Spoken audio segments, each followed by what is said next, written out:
So good afternoon all and welcome to the HSMAI Europe Tuesday live show. So my name is Damiano Zennaro and I have the pleasure to moderate today's discussion around a 360 view focus on cross-functional strategic thinking and the expansion of traditional roles, especially in the commercial area. With me, two experts, Todd Baumgartel and Anant Vithlani. However, before asking them to introduce themselves, I would like to draw your attention to the special statement regarding antitrust, which you will see now on the screen. I will not read it out in full, but just want to remind everyone that certain topics are not proper subject for discussions at our HSMAI gatherings, and that we should keep in mind that some members might be competitors, so certain subjects should not be discussed, such as room rates or terms of service.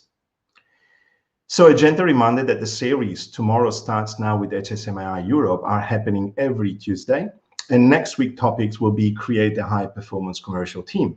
This is a perfect follow-up of today's topics. With this series and all other activities, HSMAI is committed to look into the future, to growing business for the hotel, event and travel industry and their partners. Also, from tomorrow, HSMAI members can register for free for a brand strategy masterclass.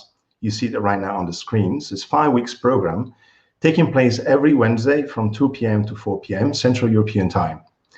So for the ones who are interested in the program, please register via HSMAI website directly.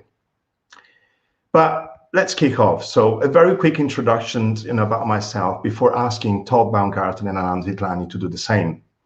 So my name is Damiano Zennaro. I'm part of the Revenue Optimization Advisory Board at HSMAI Europe. I'm in an industry, hospitality industry, for longer than 20 years. You can see my white hairs. Many of these spent in several positions at Intercontinental Hotels Group, so IAG. So I've joined Ideas Consulting Services in 2019, and what we do is supporting hotels in improving organizational performances, especially during these unprecedented times. But that's all from my side. Let's focus on our guest as well. So thanks, Todd and Anant, for joining today. So who would like us to start giving a short introduction of himself?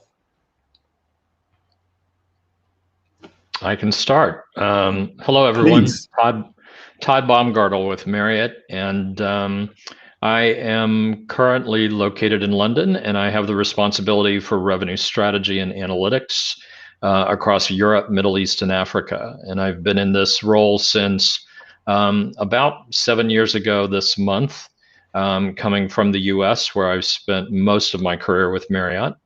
So I've been in this role for 7 years, and mostly in Europe, and then at the end of 2019, we kind of combined with Middle East and Africa.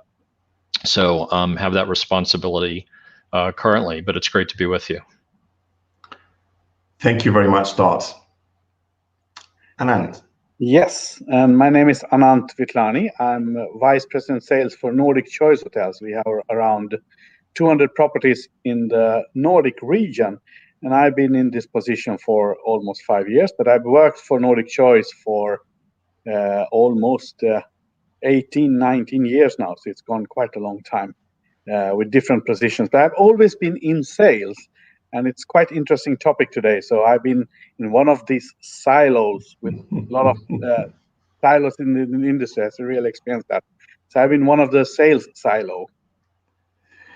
Wow, that's scary, right, Anant? So we'll see now, right? So thank you very much, Anant. Thank you very much, Todd. It's really a pleasure having you here. So there's a lot of experience around the virtual table, if you wish, today. So I would also like to invite the audience to ask questions at any time if they wish. So they can use the comments on the right-hand side of the screen. So feel free to do so. And if we have time, and we will just answer every comments or question that come in if we have time.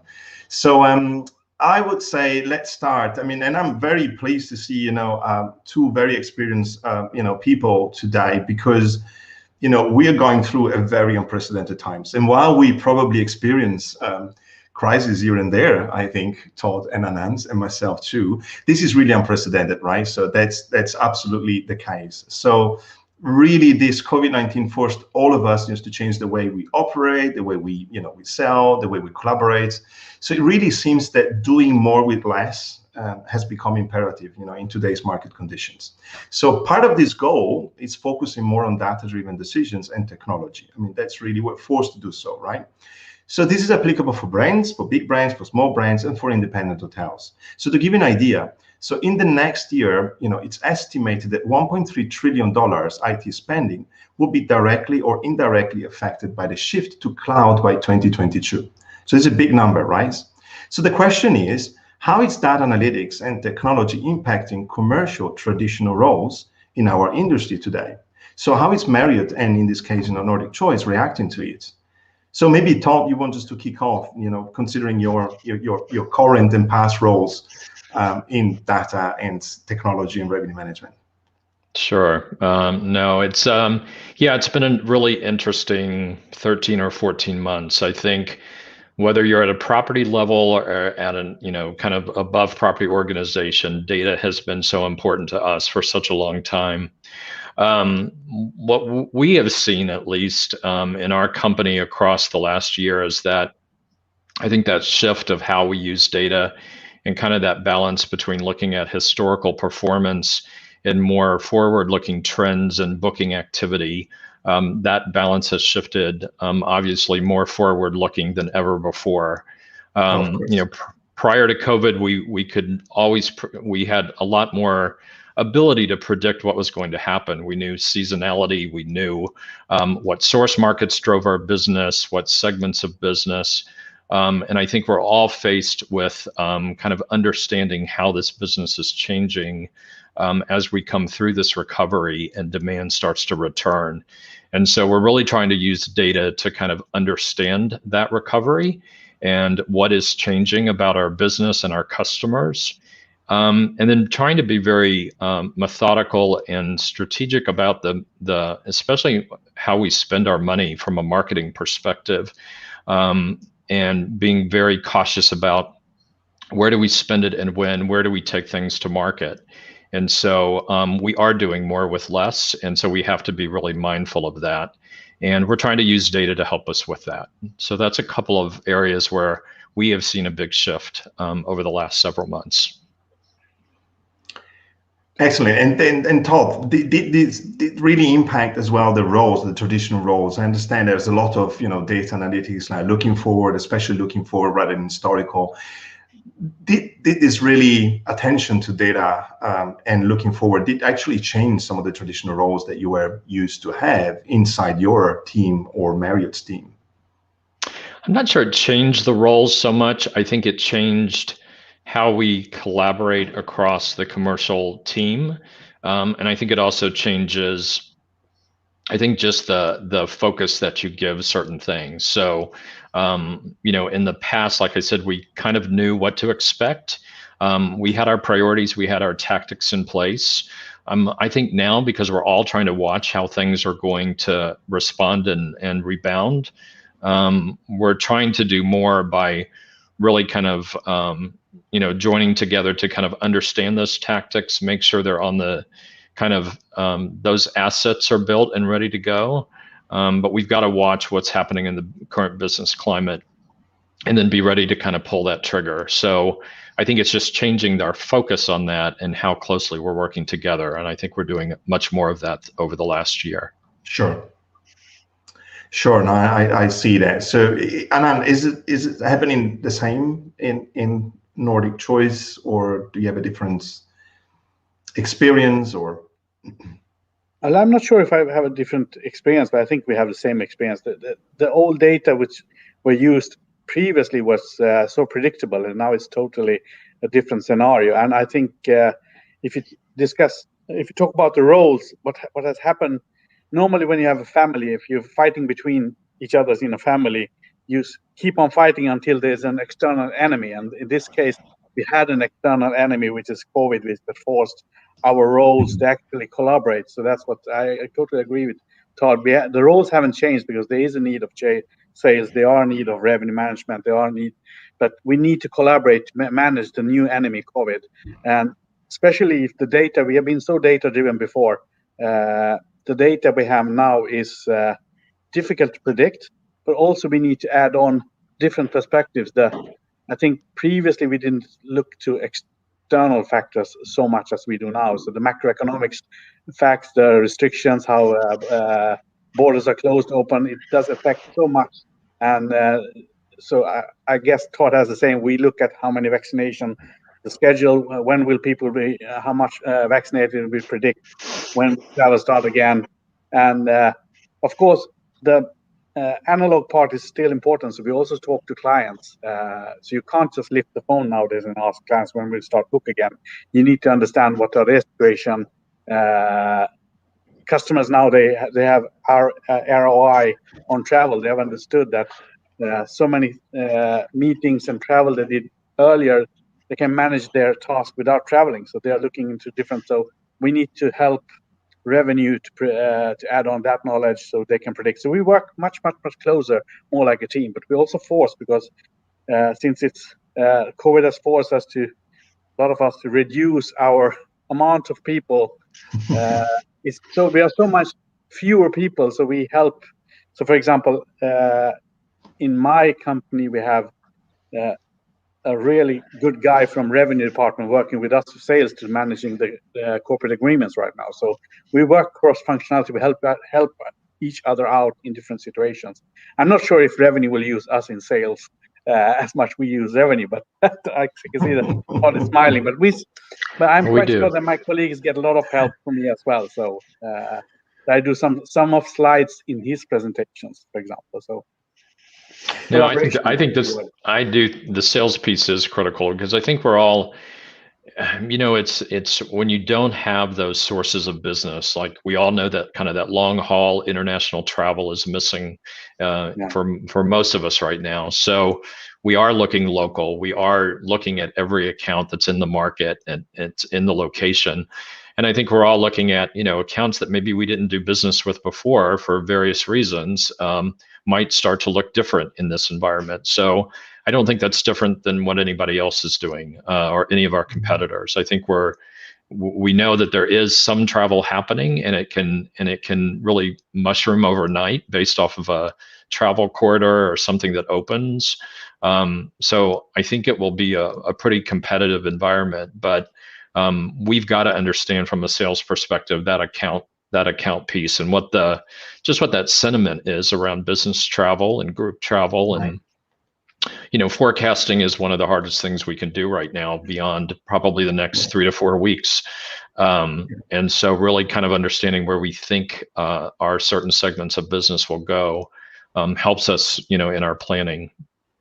Yeah, and that's probably the point, right? So you still need to take informed decisions, right? Looking into the future. So you still need data for that, right? So even if the market is volatile, right? The volatility of the market, which is there definitely now, you will probably start collecting data, going forward. So you just need to be sure anyhow that you just get this data coming in and just take some strategic or tactical decisions. We will see just later today. But so I was, out of curiosity, I just heard a lot of macro information as well from outside. So how does actually happen in this case? Is that a cross-functional duty as well? So is that someone who's collecting macro information? Is that centralized? How do you get all this data, together, just from the different silos that Anant was discussing about or just mentioning before? So if we look at the macro, who's collecting this data? Who's leading there? So who's trying to get all these pieces together? I think the traditional roles are not there, so there's no specific. I think as we do in our company, we work in teams, and we then decide and divide the different tasks between us. So it could be finance guy, it could be revenue guy, but it could be someone in sales. But I think we, as a larger company, also have the fortune to sometimes get help from consultants as well. So consultancy, but I read a lot of the public McKinsey report. Yeah. Personally, to get, and I've also loved the reports from Oxford Economics. So I think we do it together, but it can vary from company to company who takes the responsibility for that. So what do you say, Todd? Yeah, I think it's similar. We have, I have an analytics team, so that, kind of across the commercial space, marketing, digital, loyalty, sales, distribution, revenue, just overall kind of continent performance, that provides us a lot of the, just kind of the current trends and the booking patterns and pace and what's, the traditional things that we've looked at. But we turn to our global sales organization to really understand what's happening from our largest accounts and the customers that we've done business with for years, and really understanding how their sentiment is changing as far as getting back on the road. So I think it's we look at our media agency and get information about what's happening there as well. So we collect it from different sources, and then we bring that to light based on the conversation that we're having. Yeah. Right. So it's a group effort. But I can just comment because we divided. Sure. We had a lot of, as Todd said, we had a lot of group efforts, and we did a lot of analysis and tried to build a new base to find a new picture and structure for the future and predict the future. And we also wanted to predict for the long term, so we don't only see the short term. We can really decide and think where should we position future. But what's made me realize is that, and you sometimes tend to forget that, but you need to remember the basics. And the basics is actually the customer segmentation, which is my thinking, because we are hospitality in hotel industry is a secondary need. So the primary need is something else. The customer needs to have a travel reason to travel. It could be meeting or leisure, but they don't go to. I don't book B2B or travel B2B travel hotel in Oslo if I don't have a trip to Oslo planned. So this is the basics. That's been really clear for me to understand, that we need to understand the basics and focus the analysis on basics, because there's so much data. What should you focus on? That's been really interesting and good learning for me. So would you say both, Todd and Anant, that this convergence process, right? We're talking about convergence for a long time. I think it's not something that is new, right? So I think that the efforts from a commercial perspective is there for the last years, right? So big brands, small hotels, it doesn't really matter, right? But there is a big effort in the commercial area just to get all these pieces together. Would you say that the COVID-19 accelerated this process, or would you say that COVID-19 changed the process, or just something that was unexpected somehow? Would you see there a continuity from the conversion that you saw before, or is something now completely different? I can start, Todd.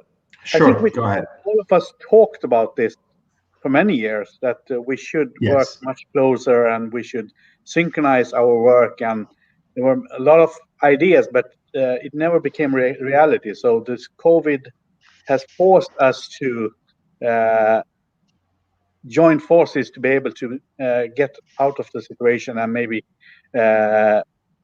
get so much revenue as we can in this force. So we've been working with a task force. Everybody came together in same leadership. And I think I tried to do it myself, but I didn't get the same effect. So now it's our deputy CEO who actually runs that team as a sales task force.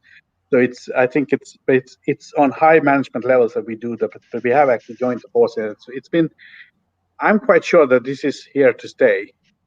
So this is. And would you say, Anand, it is really it's really a follow-up? So it's really something was there in the accelerated, basically the process. It was an idea situation, but it didn't work in reality. But now we've been forced to work, and we've seen the benefits of it. I'm quite sure that this is here to stay because the benefits are so clear. I don't know what you say, Todd. Yeah, I think that it's interesting because I think we all have been in these isolated home offices now for better part of a year or more. But I think Anant's right. I think in a lot of cases, I think we are working more closely together and feel more connected and more collaborative, I think, than we ever have, even though we are not physically in the same room or traveling together or anything else. We have found it's just the business itself that's driven a lot of it, because we're all kind of taking all of our segments and everything that we have learned over many, many years and kind of turned it all on its head, and looked at everything and said, let's look at it differently. And whether that's short term or long term, that's still to play out. But we know short term, we have to look at our business differently. We have to look at our source markets differently and what's going to appeal to those source markets that are traveling, kind of more from a domestic standpoint. So that's driven that need for us to kind of get together. We meet kind of as a leadership team on a weekly basis and talk about kind of the high level kind of, what are our gaps? What are the trends? What did we think was going to happen that's not happening? What are we being surprised by? And then we kind of come up with our recommendations, our tactics of what we want to do. And then we take that to our broader teams that really help us execute this. And it's not just about their execution, but they've really got great ideas as well. And so we really tap into all the experience across the board, and really understand, like, what are we missing? What can we do to really make this work? We all know that, working in our direct channels and our third-party channels is a very different space. It's very complex. Things that you want to do don't always resonate well when you go to put that on the shelf everywhere. So, we've been trying to work through all of those, but we've really tried to, I think it's forced us to come together and talk about it and really make the time to do it. I think at first we were all just running 100 miles an hour, but we really tried to protect that time every week and make sure that we have those discussions and those debates, and then take it from there. So the reasons, just to make sure, because I can imagine, I got all these silos that Anand was talking about, and when silos, we're looking into marketing, digital marketing, sales, revenue management, loyalty. I heard from you, Todd, as well. So, So now it looks like, because of the situation, because of what's happening, because of many people forward off, unfortunately. So we've been forced to be in a smaller team, probably, or leadership team, right? So, but we're still working in these silos somehow, right? So we're still working, probably, I assume, probably still working on. So objective can, maybe they're still different, or they're still, siloed as well. So who's taking the decision there, really? So how is really happening? Because I can imagine you're going to sit now around the table, right, with all this leadership team, but someone needs to take a decision somehow, or just take, your notes or your debates into the next level. So who is really now, who's prevailing? Who's taking the decision? Who's taking the next step? I'm very curious about, because that's what we experienced before too, right? So it's getting a team leadership together, but everyone driving. Now we're forced to do something different. So who's taking that decision, the decisional process? How does it work? Yeah, I don't think for us it's any one person or one role. I think it depends on what the tactic or the initiative or what the focus is.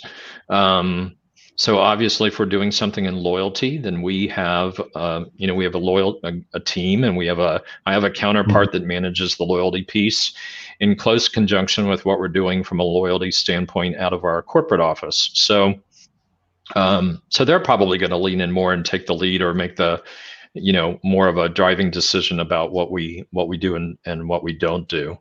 I think one area that we probably could be better at is, kind of pushing back with each other a little bit, because I think right now we're trying to put a lot of ideas up, and right. You want to try different things, and we just don't have the bandwidth, at the end of the day. And so some of these things we do have to kind of prioritize and pick and choose, and really look at it and challenge each other to say which do we think really has some legs, and that we think we really will make a difference on.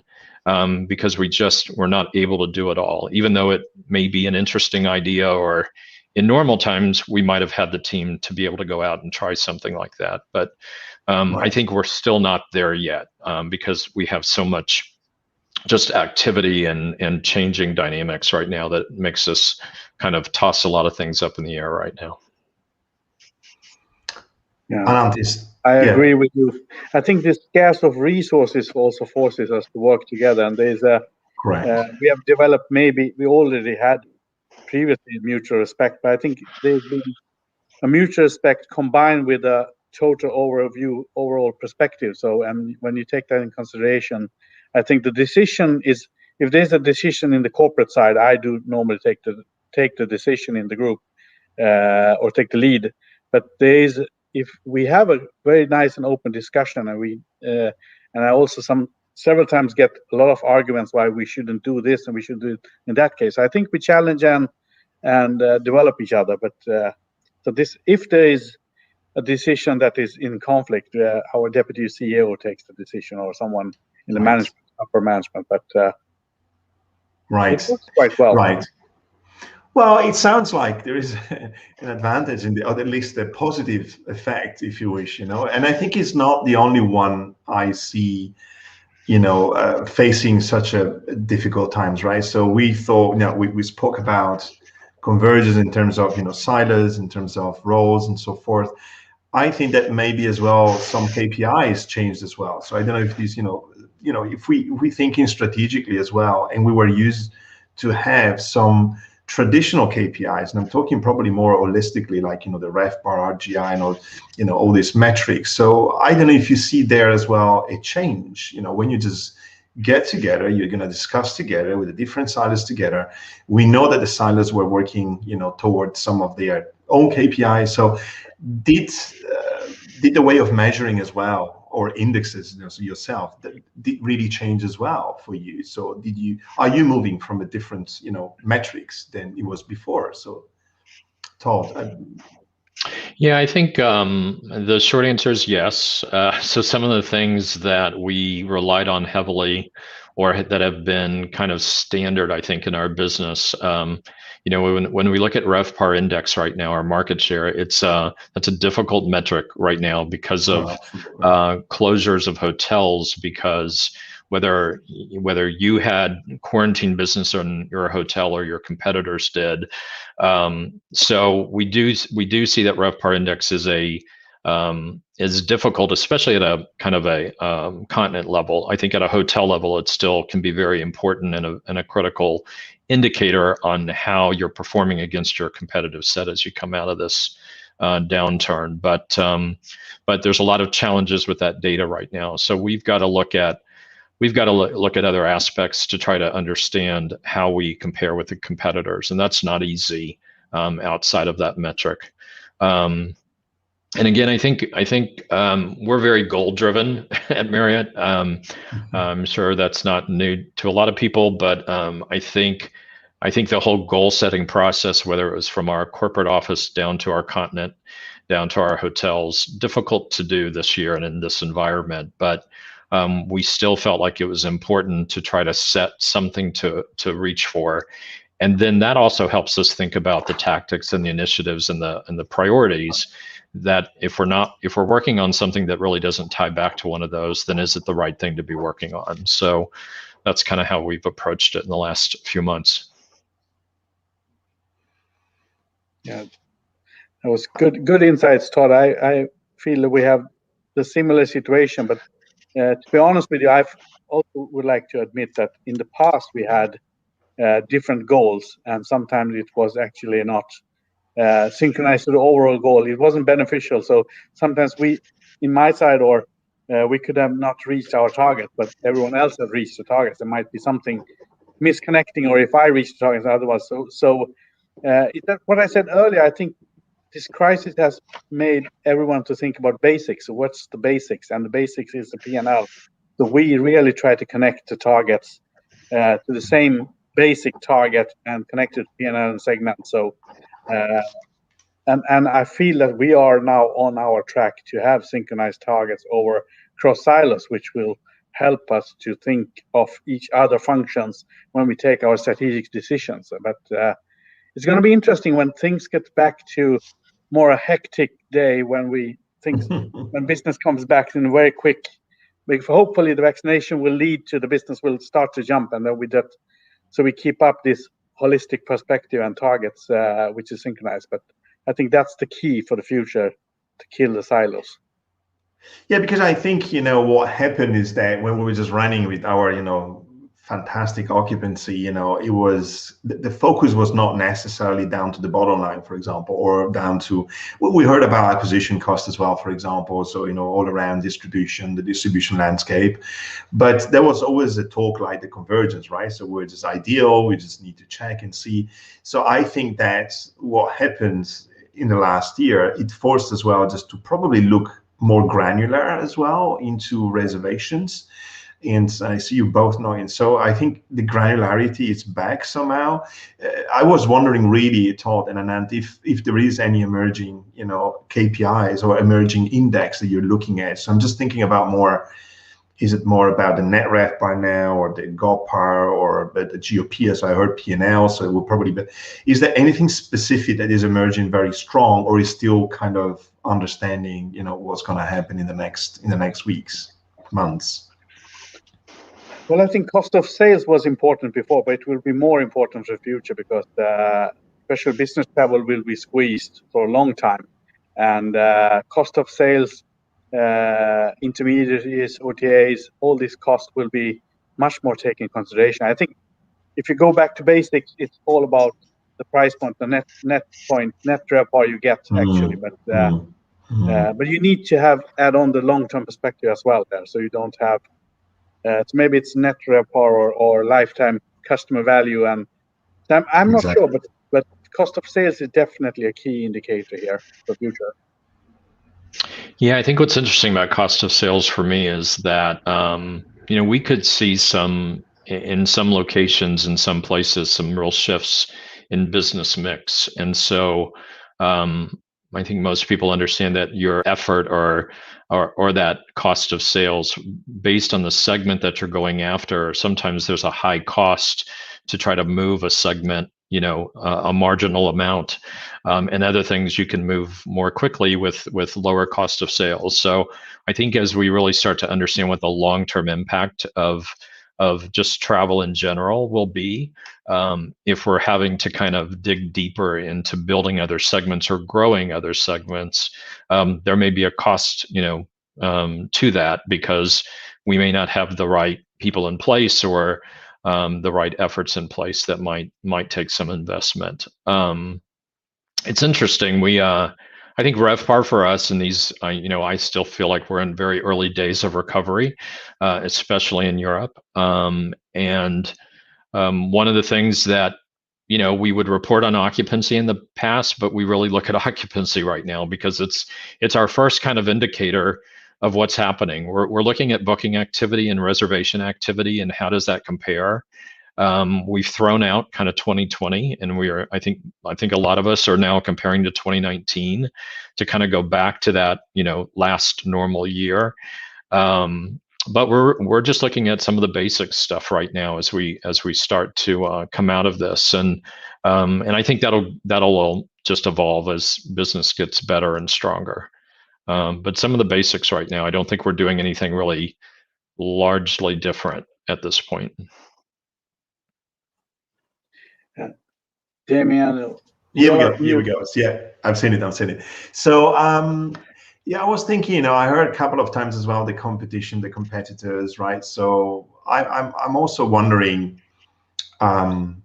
if you're reassessing or not your comp set as well, because I think, if we're thinking about different metrics as well, and if we talk about net RevPAR, which is very difficult as well, just to compare somehow, right? So, and if we think about how the landscape changed, right, in terms of comp sets, so maybe our hotels are closed, or still closed, or maybe they will never reopen again. So, with staycation, with domestic market, properties moving in, maybe other hotels are becoming, competitors than before. So I was curious to understand, how you're looking into the competition right now. You're more looking into yourself just to recover first, or are you really trying to reassess all your competitors? Because I can think that it might have changed a lot.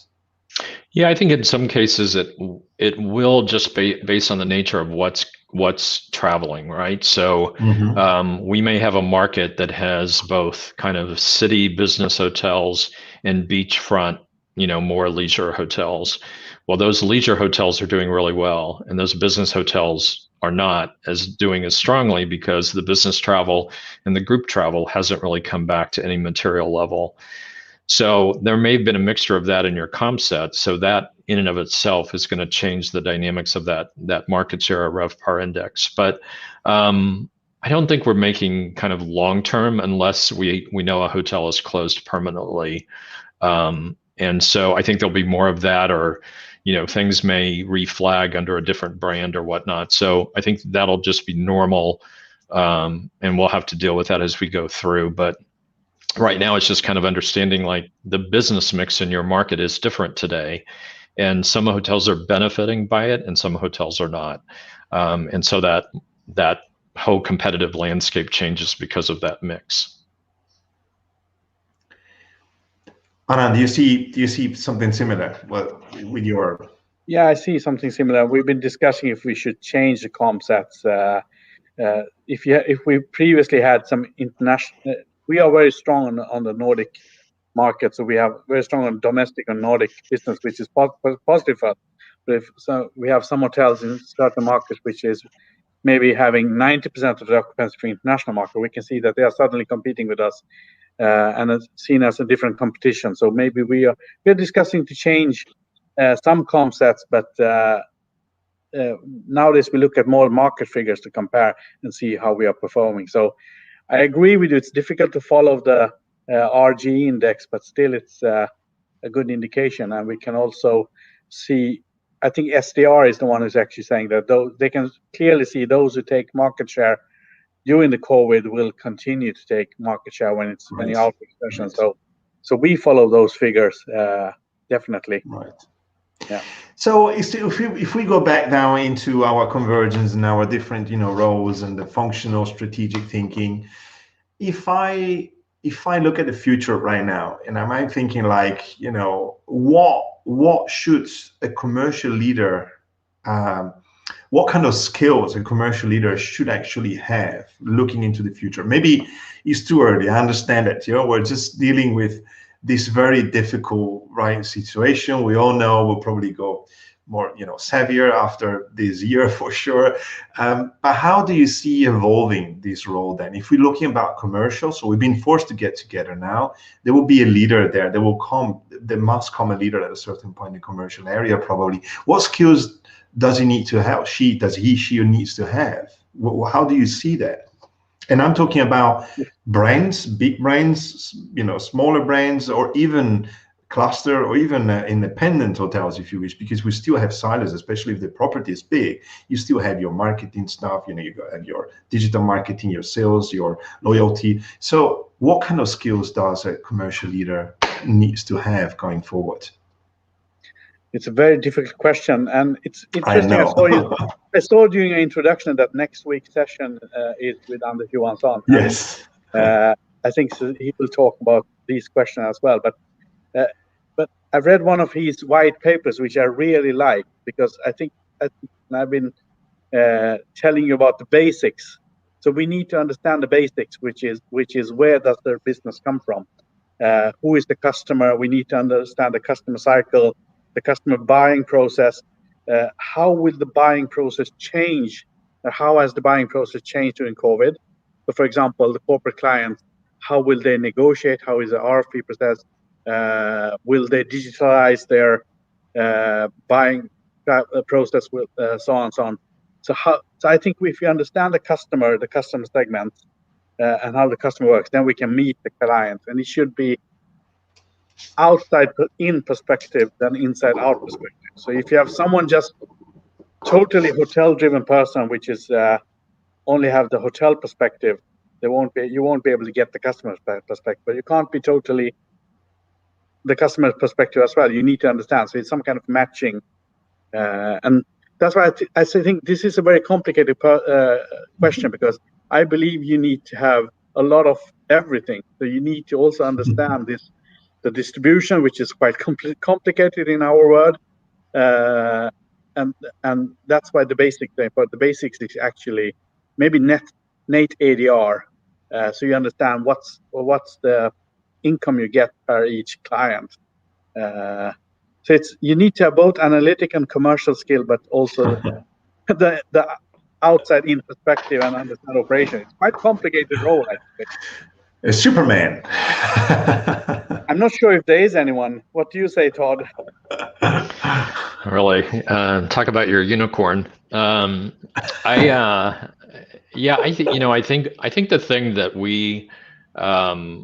think the thing that comes to my mind on that question more than anything is, I think our business has gotten pretty complicated, complex, and it's changing more dynamically than ever before just because of the current situation.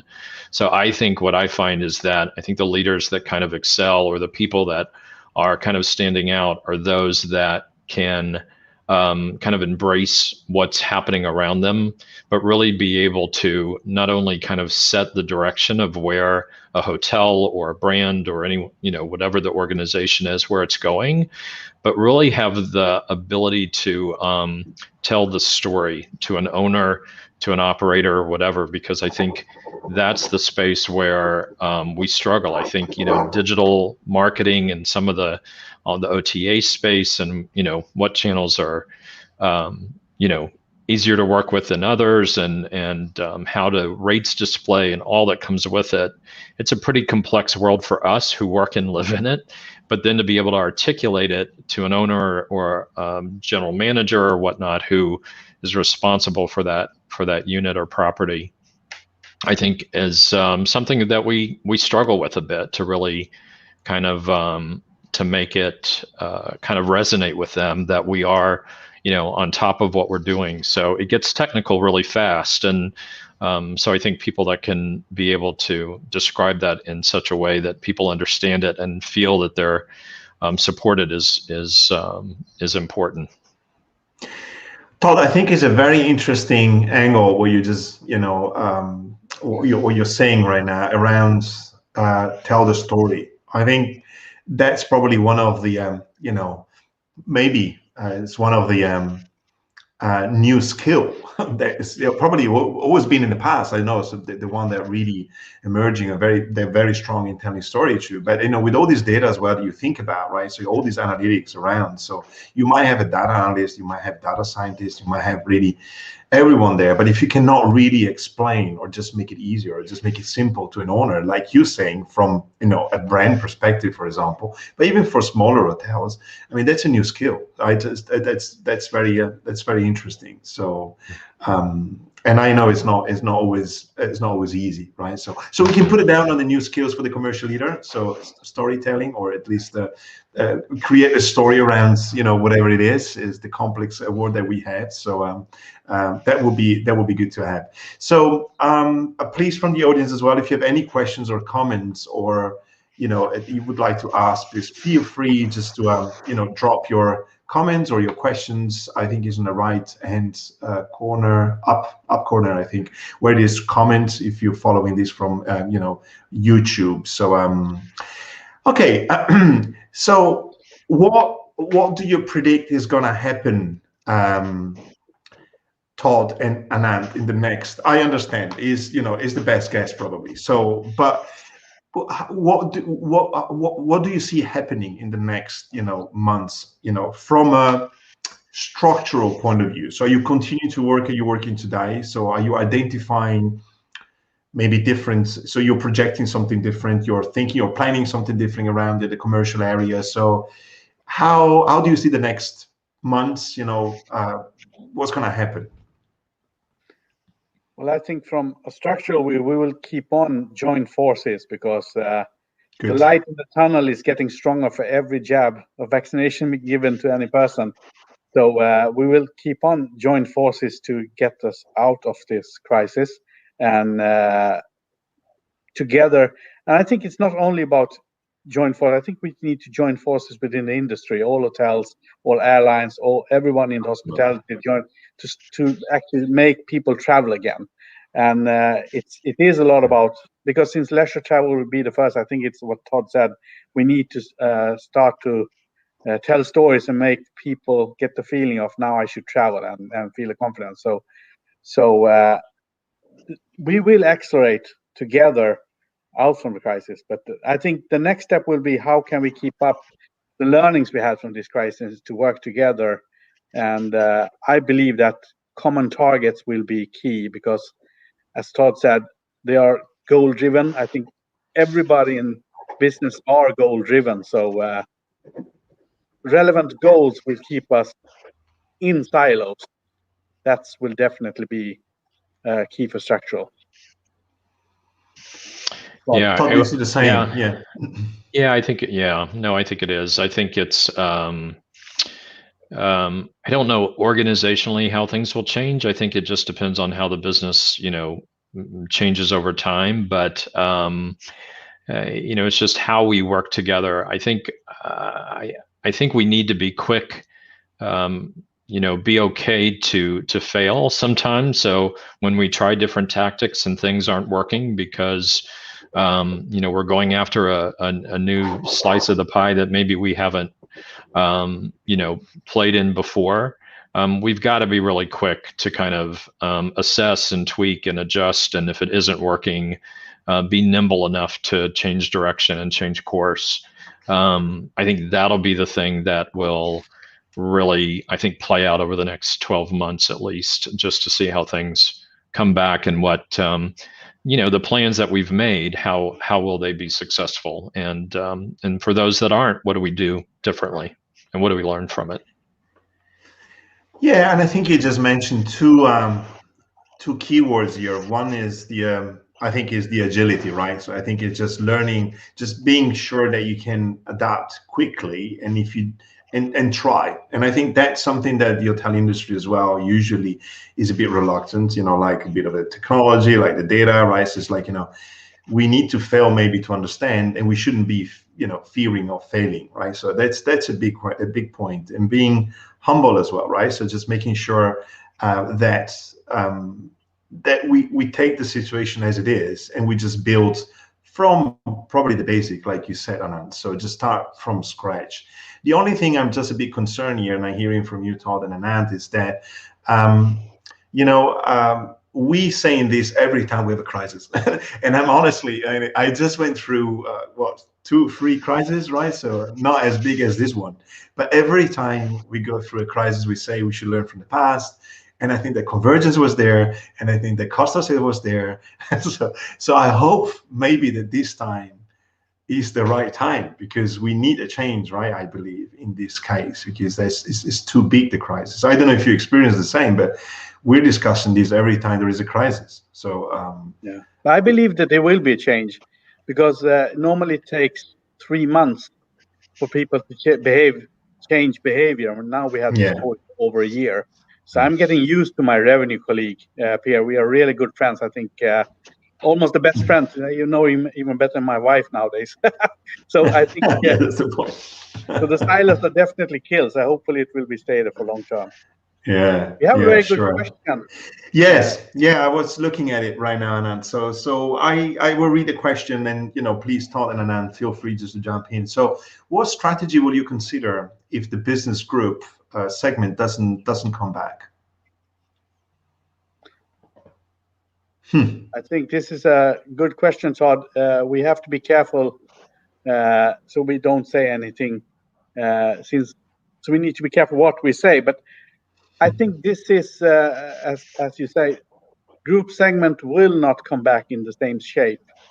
So we need to adapt. So, for example, hybrid meetings, everybody's talking about, customers be talking about hybrid meetings. So we need to add on technology to it, but we also need to look, as Todd said earlier, maybe we need to add on new customer segments or get more from different customer segments. We need to replace the group business. So it's you need to reframe the customers you have on your market and see from which segment can you get more, and so on. I think we also need to engage, our group customers and our top, business travel accounts and whatnot, to help us understand what is it going to mean for them, and because I don't think it'll be gone for good. I think it will look different for some time, and I don't know if that time frame is, the next year or 2 years or what that will be. But I think there's a real desire that they will get back to some level of normalcy. But I think we all believe that it'll be different for some period of time. And so I think we should engage those customers to help us think about what's going to work for them and how do they become successful, and how can we help them. In some cases, it may actually help us where we have, in the group segment where we might have that kind of rooms to space ratio issues. It could be that you could, kind of accommodate more groups, but with less space or being utilized. So there could be some creative ways, depending on the configuration of a hotel, that it could allow you to still have a good group mix in the future, depending on this kind of hybrid meetings piece. But I think it'll be interesting to see how that plays out, and what they tell us will be important for them and how we react to it. Yeah, Can I have one more additional comment? I would like to do some marketing for the Sales Leadership Forum, which we arranged with HSMAI, the 6th May, and we have invited customers there, so there will be some global travel ahead. And I know that they will talk about the future, how it looks like, but we're going to ask them some complicated questions. For example, customer has been talking about that they reduce the places in offices, and what does that mean? And when I've been speaking to customers, I personally feel that there will be a new type of group segments, even if there will be less. Maybe it will go back to as in the past when groups will come for 2, 3, 4 days instead. For example, I have one company in Sweden. They have taken away the office totally. So everybody's working from home, but one week every month, they will gather in one hotel somewhere and stay together and have all these coffee breaks and group discussions during that week. And that will probably be a new business opportunity for us. So we need to be awake and see if there are any. So even if group segment goes away, is there something that could replace it? You never know. Right. So I think in the skills that we see in this commercial area, I think creativity is the other one, right? So right now, because I keep hearing that you need to find different ways of, and sometimes it's not the traditional one at all. So you just need to think out of the box. So together with, I see here the agile indeed is the new norm. Yeah, I think we're saying that right for the last couple of years, but now we're forced to be agile because there is no other way out, right? So am I thinking about tell the story, the creativity? So it looks like the skills around, the new leaders, so who's gonna run the business going forward is really taking shape, which is really good to hear that. So I think we can really discuss this for forever, especially now that so much happening. So are there any specific tips, Anant or Todd, and both, that you would like just to share? So what seeing what's happening, what are your 3 priorities / tips that you would like just to share with the audience or with the hotelier around the world, in this difficult times? Shall I begin, Todd, or you can begin, Todd? No. Okay. All right. I think we touched on these through the course of the conversation. I think that if we think about the people or the talent piece first, I think it's really important that we engage. We cast that net wide to have people give input into the direction, whether it's a hotel, whether it's you're doing something at a larger scale. We may come together as kind of a leadership team and talk about the needs and the gaps and the future planning and where the trends are taking us. But it's really important that we reach out to those on our teams, sometimes reaching out to those in the hotels and asking for their input as well, because the closer you get to the hotel, the closer you get to the customer, and they have a good sense of what's happening and what they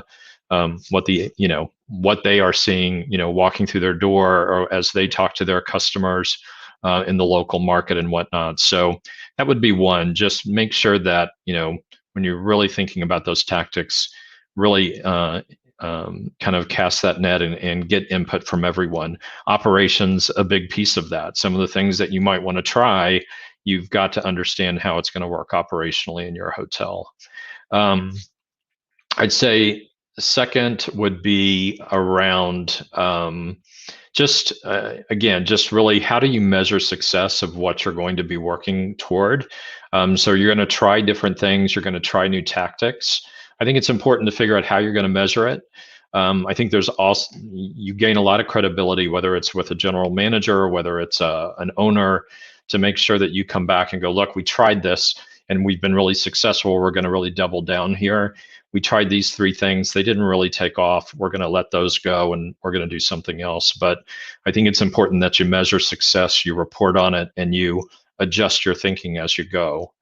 And then I'd say probably the last one is just that agility, being agile and being willing to and ready to kind of turn on a dime, because we see demand doing that. So when we see demand all of a sudden kick off, and all of a sudden we know that this country is open and they're allowing these countries to come in, and what does that mean from the tactics that we have sitting on the back shelf ready to deploy, and being ready to go after that, or saying what we thought we were going to do needs to wait a little longer, and being willing to do that. So those would be the three for me. Thank you. Wow. Really good. Yeah. Thank you, Todd. So that's why maybe I should have gone first, but I take, it doesn't matter if I repeat them, but my takeaways, if I would like to give it to someone, is that please, there's so much data, there's so much information, but please remember the basics, because it's the basic we earn money from. So we need to make basics good. And sometimes we may have the habit to make things so complicated, but please remember the basics. And basic is to we sell rooms and keep it simple.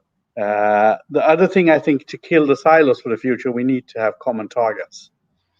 And you said that as well, Todd, so I don't need to explain it. But I also believe that to be able to be successful, we need to have an outside-in perspective. So in crisis times like this, we have the habit to think inside out, what we have the possibilities. But we need to understand, where's the customer heading? What's the future customer going to look like? They still need hotel rooms, but what type of customer, and understand the segments, because we are dependent on the travel reasons, and travel reasons will change.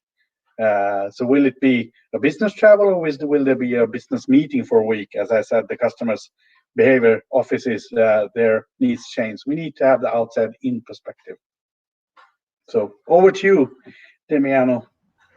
Oh, no, I just hear one from you, which is back to basics, the common targets. What was the third one? If we just want to have three, outside-in perspective. So we need to understand the customer. Customer will change as well. So we are not the only one changing. So we need to understand, how does the customer need change, and then adapt our approach to it. Yeah.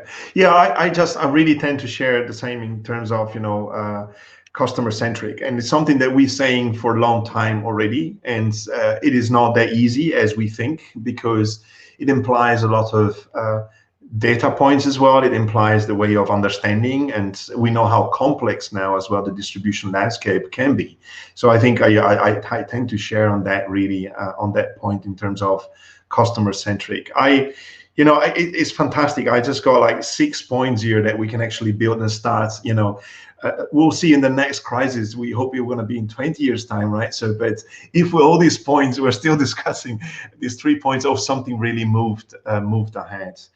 I think we're really around the clock. So I don't know if there's anything else, Todd or Anant, you would like just to to add as a last swish or a last words. Todd, would you like just to I think the only thing that I maybe an ending, and it's not really on convergence, but I think that what this whole kind of online environment that we've all been working in, we were saying the other day. So we've got nearly 1,000 hotels across Europe, Middle East, and Africa, and there is likely that I won't ever get to everyone or meet every revenue leader that sits out there and does great work. But this kind of technology has allowed us to connect with those people and really stay connected with them during these times. And the one thing that I have found, and I hope we see this across the industry, is as much as we've taken it on the chin, there is such optimism in our teams, and they're so excited about what is ahead and what is, when things do return. So that's, I find that just making sure that I go and stay connected to all of our teams across the field, that it really lifts me up. So that's great to see. So wow. A lot of optimism ahead, and I feel very good about where we're going. It's the people effect, right? So it's the people. Yeah. What about you, Anant? Well, I would like to just give a message to everyone. So keep on following HSMAI. The next Tuesday will be interesting. The 6th May will be interesting, and everybody should make place for vaccination, for your own vaccination, but family, and make sure that everybody get vaccinated so we get out of this COVID coma. Exactly. Great. I hope to see you next time live and on site somewhere in a beautiful world that we're living in. Thank you very much for your input and insights. Really appreciate it. And hopefully see you soon. Thank you very much, both. Thank you, Todd. Thank you, Anant. Thank you. Thank you very much. Bye. Take care. Cheers. Bye-bye. Bye.